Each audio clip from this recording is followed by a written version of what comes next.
Welcome everyone, Simon Rosenberg, Hopium Chronicles, back with another great event for all of you today. Joining us is Abigail Spanberger, our terrific, wonderful, inspiring candidate for governor in Virginia. Welcome, Abigail. Thank you so much for having me, Simon. I appreciate it.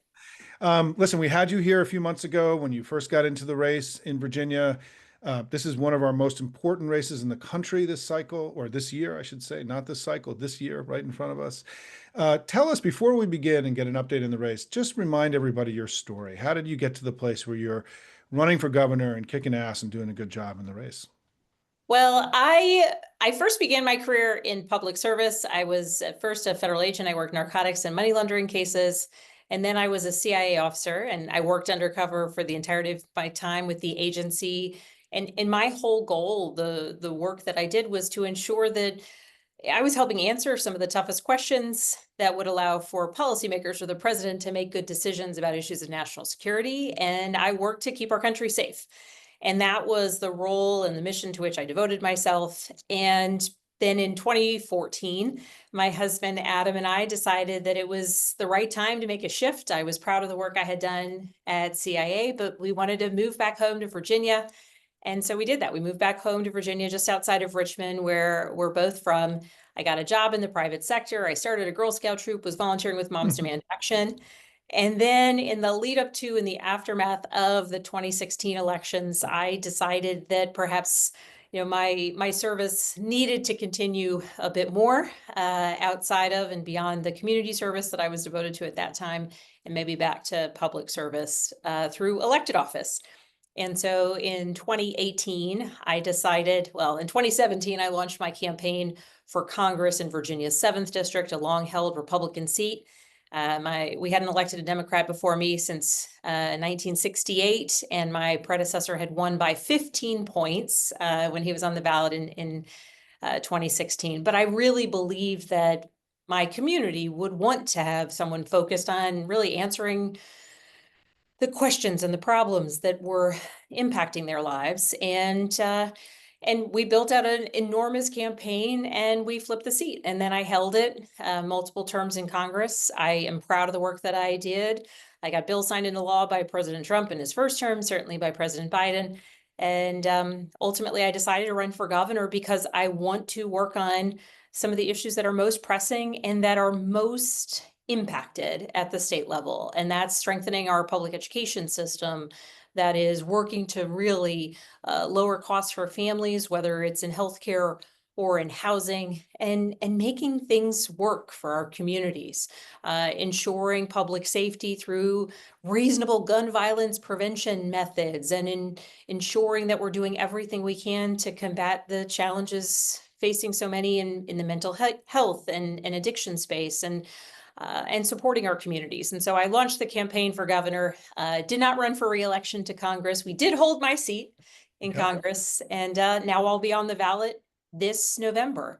It's an exciting time in Virginia, and we're working hard to make sure that we not only flip the governorship, but also the lieutenant governorship, the attorney generalship, and we've got 100 Democrats on the ballot for our House of Delegates all across Virginia.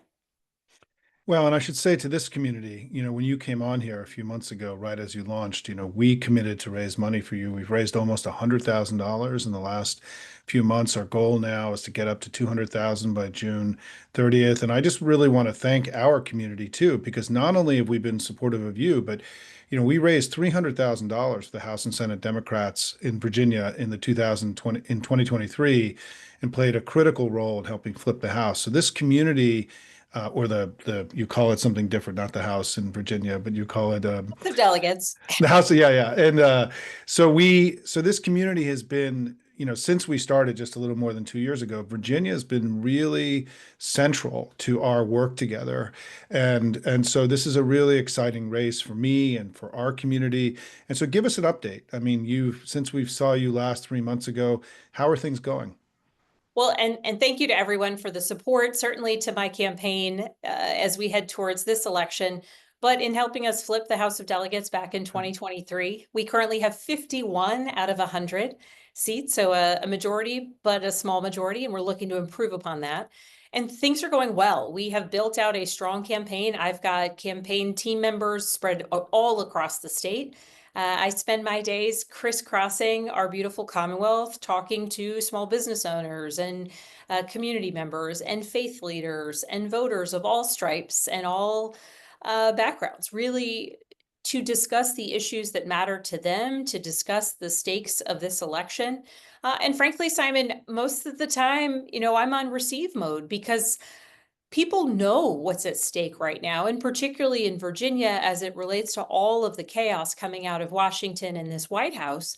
People see the impact and are really, eager to tell me, as a candidate for governor, what the impact of the choices of this administration in particular have been for them, for their businesses, for their community. And people recognize that in 2025, it's just Virginia and New Jersey that have statewide races.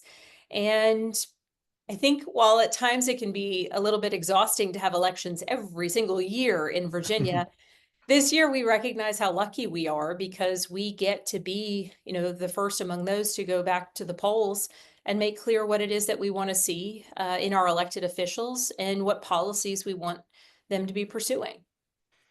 Well, and you've had, I mean, for those, I often talk at Hopium about, as somebody who's lived here in DC. I'm in Northwest DC. I can see Virginia. If I go out on my porch out this room, I can see Virginia over the Potomac. I live up in the Palisades neighborhood in DC. Is that I think for people who don't live here and haven't spent a lot of time here, the level of destruction and attack on the federal government at all levels is so much greater and profound than is really well understood. We've had Don Beyer on here. We have made this issue of Trump's illegal and constitutional assault on the federal government very central to our work here over the last few months because it's so present. If you're here, and my wife was Deputy Homeland Security Advisor under Joe Biden. I mean, we've seen, the assault on the security side of the House too. And I just wondered, how this is playing out in your race. And I know that your opponent just recently sort of stepped in it a little bit, with some comments that she made about what's going on. It's interesting because the impact is pervasive, I think, across Virginia. And so, I'll sometimes, this wasn't your question, but I sometimes will have people ask, oh, well, are you going to make this an issue in your race? And the reality is, it is an undercurrent, it is a gigantic wave in my race, choose your metaphor, because across Virginia, not only do we have more than 320,000 federal employees, but we have an economy that in many ways is inextricably linked to the public service of those 320,000 plus Virginians. And what that means is that the firing of a nurse at the VA is not just about that nurse and that nurse's livelihood and paycheck, right? And frankly, there's always a bit of unfortunately, a nursing shortage across the country. So, that nurse may be able to find employment elsewhere, but what about the patients that nurse provided care for? What about the devotion to service that nurse, potentially he or she had been in the military as well and wanted to become a VA nurse to continue serving fellow veterans? What about the NIH researcher that, is focused on curing diseases into the future and helping neighbors? While it impacts certainly that individual's livelihood and their paycheck, the long-term impact on the rest of us is clear. And in communities like so many of the communities in Virginia, particularly heavily concentrated in Northern Virginia or in our coastal communities, we have small businesses, appliance stores, tattoo shops, restaurants, you name it.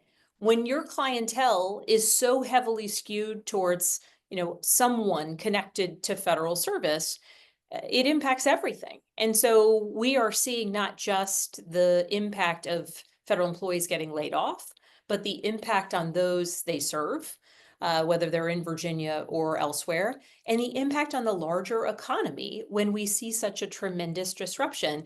And Simon, I think there's something else, there's an element that is so outrageous that I think permeates very instinctively in Virginia. We are a place where many, many people devote themselves to service. We are a state that has an extraordinary number of military veterans who choose to retire in Virginia after circling through either the Norfolk Naval Station or Quantico or the Pentagon, you name it, and choose to remain in Virginia. Or then so many of our federal employees who choose to become, an attorney who serves at IRS or at State Department. Well, they could go into private practice. That's where they choose to serve. And the same for researchers and people devoted to service across the board. And so this attack on them and on their jobs, it's an attack on Virginia's economy. It is also an attack on something that is so fundamental for so many people to who they are, which is their service and their chosen path of service to country through their work in the public sector as a federal employee. Listen, I can tell you that my wife has been in the Homeland Security world for her professional career. I mean, she served Democrats, but almost everybody she's worked with has been nonpartisan and career civil servants and people who were patriots who loved their country and wanted to serve.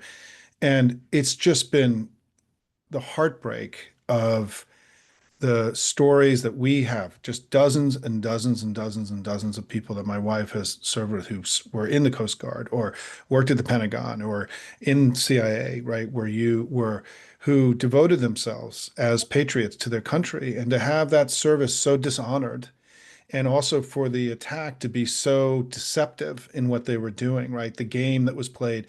And on top of it, it's mostly illegal and unconstitutional, right? To add to all the rest of it, right? So the And levels it's of not saving money. and it's not saving money, right? It's costing money. It's costing Yeah. money, and they had no intention of saving money because of the huge tax cuts, right? So the whole thing is such an incredibly ugly moment in our history that it's hard to even put into words. And I think you're doing a great job at explaining it. But the heartbreak, I mean, the number of people that we know who have a house that they don't know that they can keep anymore, and they don't know that they have their kids who've got all their friends, they don't know they can stay. It's like the disruption has been unreal. And so I assume that, it's been interesting how your opponent seems to have dismissed the significance of this in her public comments.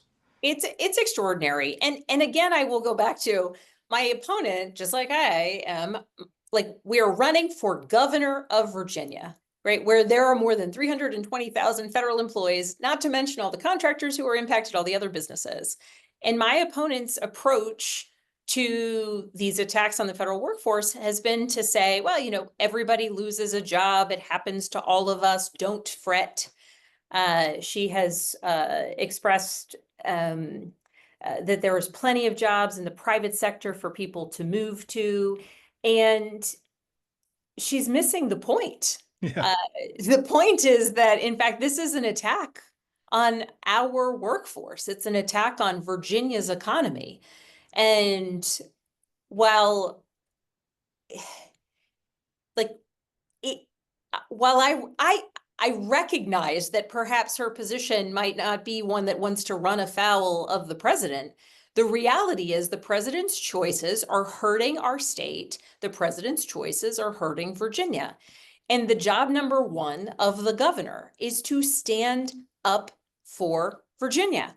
And so it is just outrageous to me that not only would she lack empathy, but even from a brass tack standpoint, she wouldn't be defending Virginians or our economy. And so to me, it is, I think, indicative of what I would consider to be a lack of seriousness, or even a lack of focus on the things that matter to Virginians. But it's a dire time in Virginia, is the Yeah. reality on the ground.